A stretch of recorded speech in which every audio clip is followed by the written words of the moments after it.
All right, we are back with Max Chadwick from PFF, and we are here to talk about one of the wildest weeks of college football that I remember being around, although that might not be saying much. But but seriously, that was crazy, man. How you doing today?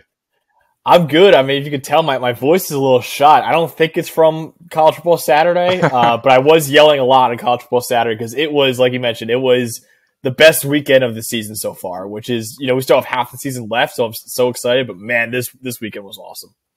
All right, look, let's not bury the lead. We got to talk about it. Tennessee wins in overtime over Alabama. I actually did watch the end of this game live, if you can believe it. Yeah. It actually ended in regulation still. The last play, it felt like overtime. That's right. That's right. It was as time expired. That's right. Right. I was praying for overtime because I did not want that game to end. That game, that's the game of the year. And I would be shocked if any other game beats it out. Again, we have half the season left, so I'm super pumped. But my God, that was the game. We went into it. Last week we previewed this game, and that was the game I said you have to tune into, and it lived up to it, man. I mean, Hendon Hooker, Bryce Young, they put on a freaking show in that game. 52-49 was the final score of that game.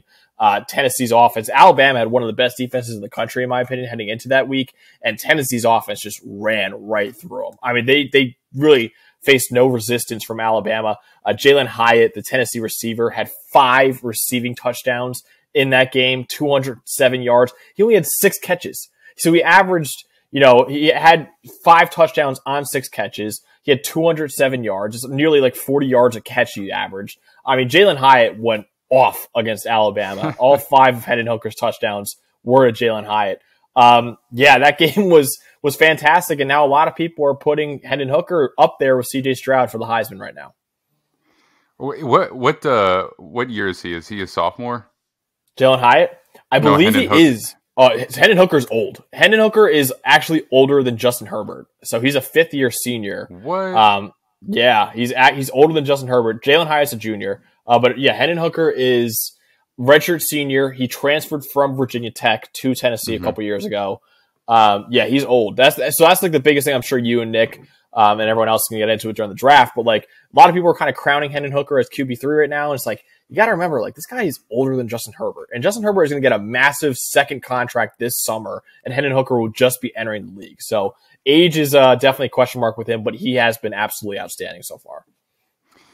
Yeah, that's such an interesting conversation. It's not really the time or place for it because we're really focusing on the college aspect. But right, I didn't realize he was so old. I mean, I had heard buzz around him a little bit just this season, and I figured since nobody was talking about him in draft circles, it was just because he was an underclassman. Because I don't follow it that close until we actually get to draft season. I didn't realize he'd come down from Virginia Tech. Wow, that's wild. Yeah. Okay, so he'll turn 25 in January, so he is older. That is crazy. That's crazy. Yeah. Man. Okay. So what do you think, man? Does that put Tennessee in the top 4 for you? I mean, I feel like it almost has to. How high in the top 4? What are you thinking? I mean, if you're going just purely off what we've seen so far this year, I mean, I had them. My latest PFF rankings will drop tomorrow. I have Tennessee at number 3 right now, behind Ohio State and Georgia. But if you're a person who says, I only care about resume, I don't care about how good you think a team is, then Tennessee's the number 1 team in the country. Like they have the best resume in college football right now. They've beaten 4 teams that were ranked in the top 25. No other team has done that. They beat number 3 Alabama, which was a massive, massive win. Again, I wouldn't put them at number 2 or number 1 because I do think Ohio State and Georgia are like the best teams. I think they're better teams than Tennessee. But like in terms of what they've proven on the field, neither of them have proven as much as Tennessee has so far. Yeah. Wow. All right, man. I would love to see Tennessee get into the Final Four. That would be awesome. I'm torn because as much as I love seeing those classic blue blood programs duke it out in the playoffs, you got to mix it up a little bit. I mean, seeing Cincinnati get in was really fun last year. Tennessee, I mean, it's an SEC team, so it's not quite the Tennessee same as Cincinnati. But Tennessee still proved they can hang. Yeah, Cincinnati might not be able to hang. Tennessee can hang, and it's crazy to me that before the season 2 months ago they were unranked. Like they started the year unranked, and now they're the number 3 team in the country just 6 games in. Like that's how insane this run has been for Tennessee. They're the Cinderella story right now of college football. Yeah, that's cool. That's pretty wild. So we had a whole bunch of games, though. Let's not get totally lost on that. We had how many ranked matchups? Six, you said? Yeah. Six. So what else do we have? They all lived up to the hype, besides one. And that one, unfortunately, was my favorite team, Penn State, getting absolutely shellacked by Michigan. That game was not even close. They lost 41-17. Michigan proved a lot in that game, in my opinion. But other than that, number 7 USC falls. That was a huge game at night. Utah pulled out the victory. Utah scored what would have been the game-tying touchdown, except for the fact they went for 2 at the end of the game, and they got it. Cameron Rising scored the game-winning touchdown. He then ran it in himself, the quarterback for Utah. So they won 43-42. That game was awesome. A game that was underrated because it kicked off at the same time as Tennessee-Bama was number 8 Oklahoma State at number 13 TCU. And you can make the argument, I probably wouldn't, but you can make the argument it was a better game than Tennessee-Alabama. Like, I was having a whale of a time trying to flip back and forth between those two games because that game went to double overtime. TCU was down by 14 with 10 minutes left. They tied it up. They went to double OT. Then they beat Oklahoma State in double overtime. And now TCU is a top 10 team in the country and the last remaining Big 12 team. Syracuse beat NC State. So Syracuse is still undefeated.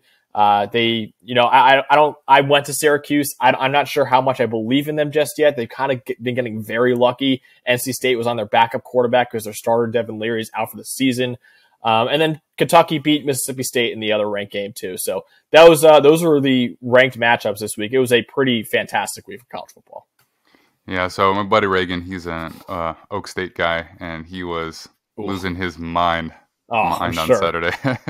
It's funny watching my friends, just at the Twitter feed just slowly deteriorate over the course of a game, man. And he is also a Jags fan, so he got it 1-2. So he got obviously this one, and then a loss to the Colts divisionally. And, I feel bad for him.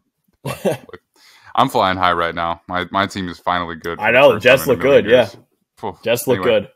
I guess I'll find a way to slide that in anywhere in podcast. Yeah. It's been that long. You should. Make it last as long as you can. All right. So, look, you talked about Hendon Hooker and how some people are putting him up there in the Heisman voting. I mean, you sounded a little bit hesitant about that. What are you looking at for your Heisman rankings right now? I mean, do you think he really has any shot, or are you really? Yeah, for sure. I think he's got a real shot. I think if Tennessee, the big one now, they got Georgia in a couple weeks. That's huge. If they beat Georgia, he's winning the Heisman. Like, you could lock it up basically because I mean, he's probably going to play Alabama again in the SEC championship game, but he's up there for sure. However, I would not give the Heisman Trophy to Hendon Hooker or to CJ Stroud. And that's, a take that a lot of people, I actually posted my midseason All-American team. I have my midseason awards coming out this week too on PFF.com. A lot of people are not happy with me right now. Bryce Young is still the best player in college football, and he proved that on Saturday. He's the highest graded quarterback in the country. I know it sounds weird when Hendon Hooker beats Bryce Young, and I'm still saying Bryce Young's a Heisman winner. I still think he's the best player in college football. I had some insane stats that I found from PFF I wanted to throw out there. So 58% of Bryce Young's throws were to a receiver who was a step or more of separation. So basically an open receiver. Hendon Hooker, 71% compared to 58%. CJ Stroud, 87% of his throws were to a receiver who was classified as basically open. Then you go to first read throws. 44% for Bryce Young were first read. Hendon Hooker, 61%. CJ Stroud, 73%. Bryce Young is by himself in that Alabama offense. Meanwhile, Hendon Hooker has Josh Heupel, one of the best offensive minds in the sport, scheming open throws for him. CJ Stroud also, Ryan Day, scheming open throws for him, and also has the best receiving core in college football with Emeka Egbuka, Marvin Harrison Jr., Jackson Smith and Jigba coming back from injury, Julian Fleming. Like, CJ Stroud and Hendon Hooker are both receiving way more help than Bryce Young, and yet Bryce Young is still putting up numbers similar to them. So to my eyes, he is the best player in college football. I don't think any other quarterback has as much pressure on them as Bryce Young, and he's lived up to it, and I think he's been the best player in the country. So I would give the Heisman Trophy to Bryce Young, which is insane to say for a lot of people because he just lost, and it's a very narrative-based award. But if you're really giving it to the most outstanding player, that is Bryce Young to me without a doubt. Yeah, well, it is narrative-based, isn't it? And that's kind of what I was going to say. I think that is going to give him a lot of points when you're looking at the draft because the fact that he can throw to, like, in quotes, covered receivers. That's what it's going to be like at the NFL level, right? And so scouts are going to be happy about that. They're going to like that. They're going to like that he can hit those tight windows.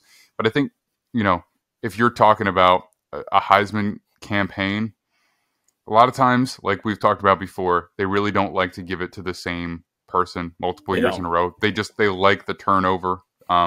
They like the new fresh storyline. And look, I mean, CJ Stroud with the crazy offense is an easy one. But then, like you said, I mean, if a team like Tennessee is really going to go undefeated in the season and makes it to the national, not the championship game, but at least makes it to the playoff, it's gonna. I think they're going to be running to the podium with that one. Oh, so do I. And I think something that people should keep in mind, though, this might not be the last time Tennessee plays Bama. Like, they probably will get them in the SEC title game, and at that rate, it might really come down to Bryce Young versus Hendon Hooker, winner take all for the Heisman Trophy in that SEC title game. So I definitely don't think Bryce Young's out of it. Everyone is taking him off the list completely after that. But again, I think he's the best player in the college football. I don't care he won it last year. If he's the best player again, you give it to him again. That's how I think. But yeah, voter fatigue is definitely a real thing. I mean, they're going to look for every reason not to give him the award this year. So that's why he's like 6th in odds right now. And I think he's clearly the best player in the country. Yeah. Wow. Cool. So, all right. So let's take a look now as we're about, I don't know, maybe like halfway-ish through the college football season. Who do you think are legitimate this is not the same question I've been asking you regularly, but who do you think are the real competitors for each of the Power 5 conferences? Like one or two teams that you think are legitimate contenders to take the conference championship, and then you can throw I think at this point we don't have to talk about the Final Four. We kind of already know who the top 4 or 5 that are probably going to get in are. So I just want to, step back and look at the conferences individually a little bit. Yeah, for sure. So I think, you look at the Power 5 conferences. I think you start with the SEC. I still think Georgia is probably the favorite in that conference.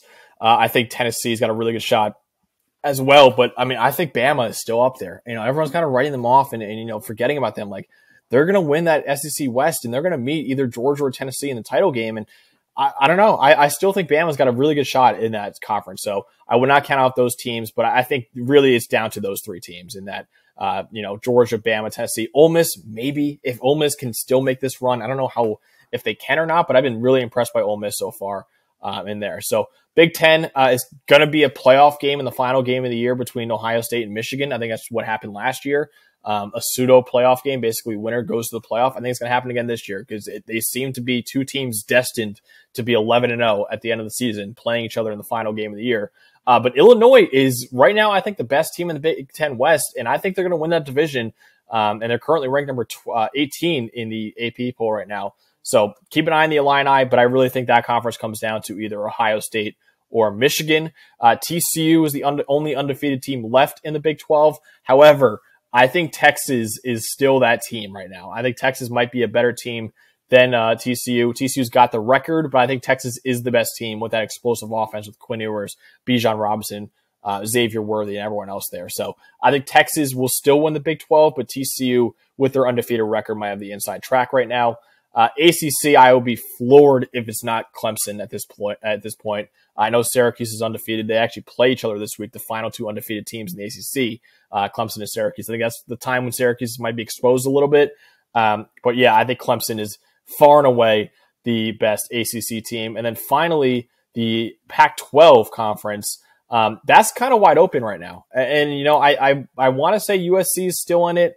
UCLA is undefeated at this point. Oregon's still a top 10 team in the country. UCLA actually plays Oregon this week, and that's probably the biggest game of the week between 2 top 10 teams there. But I think USC is still up there as well. So I like USC, but I think you got to go, UCLA, Oregon, USC, Utah. It's pretty even between those 4 teams for the Pac-12. So pretty wide open Pac-12 this year. Okay, so you commented on that's a pretty big matchup between Syracuse and Clemson. What are the other big matchups that we have this upcoming week? Yes, so we still have 5 ranked games this week, which is insane that we just keep, rattling these off. Because like I mentioned, we only had 5 ranked games only a couple times in the last 5 years. And now we're just rattling off week by week, which is awesome. Syracuse, Clemson, that's a big one. Some other ones, UCLA, Oregon, I mentioned that one. Texas, Oklahoma State is a huge, huge game in the Big 12. Number 20, Texas at number 11, Oklahoma State. Bama is playing Mississippi State, number 24 in the country. I think Alabama is going to wipe the floor with them. I think they're going to be very angry and pissed off after that loss to Tennessee. That's going to be ugly for the Bulldogs. So I don't know about that game. And then TCU plays Kansas State. TCU's, is starting to go through the ringer in the Big 12. They just beat Kansas. They just beat Oklahoma State. Now they got Kansas State. They got Texas on deck in a few weeks as well. I think that's, TCU's going to start proving, whether or not it can really hang with everyone else. A sleeper game I want to throw out there too, even though I don't think they're that good of a team. Ohio State's going to have their biggest test of the season in terms of their offense because Iowa has arguably a top 2 or 3 defense in college football. Now, does Iowa have the offense to even compete in this game? No. Ohio State's probably going to still win by 30, but I'm very interested in seeing how well the Ohio State offense does against Iowa's defense, even though I think Ohio State will still run away with that game. Okay. Interesting. All right. I think, at this point, like I said before, we've already kind of talked ourselves out on the top 4, right? We can revisit it maybe next week if we feel like there's a major shakeup. But, so look, we got Tennessee, we've got Georgia, we've got Alabama, we've got Clemson, Ohio State, and that's pretty much it, right? Is there anybody else? Yeah, like Michigan probably I'll throw in there too, but yeah. Do you think they have a real shot to get in? Yeah, I think they do. I think they can give Ohio State a serious run. I think Michigan's offense, their running game is spectacular. I don't know if anyone can stop that running game. And that defense for Michigan's very stingy too. So that's going to be another close game. And I think they have a shot against Ohio State. And if they beat Ohio State, they're making the playoff because I think they'll beat Illinois in the Big Ten title game. So yeah, I would certainly throw Michigan in there. So I would say, yeah, it's probably top 6 that, will probably make the playoff at this rate. I can't wait for this offseason to sit down and watch multiple running back tape, multiple running backs in a row with it, because this is going to be a good year for it. Oh my God, yeah. If you can I talked about this, and I don't want to repeat myself too much, but I feel like sometimes I just want to have the same conversation with different people. But I know that people are listening to this are hearing the same conversation.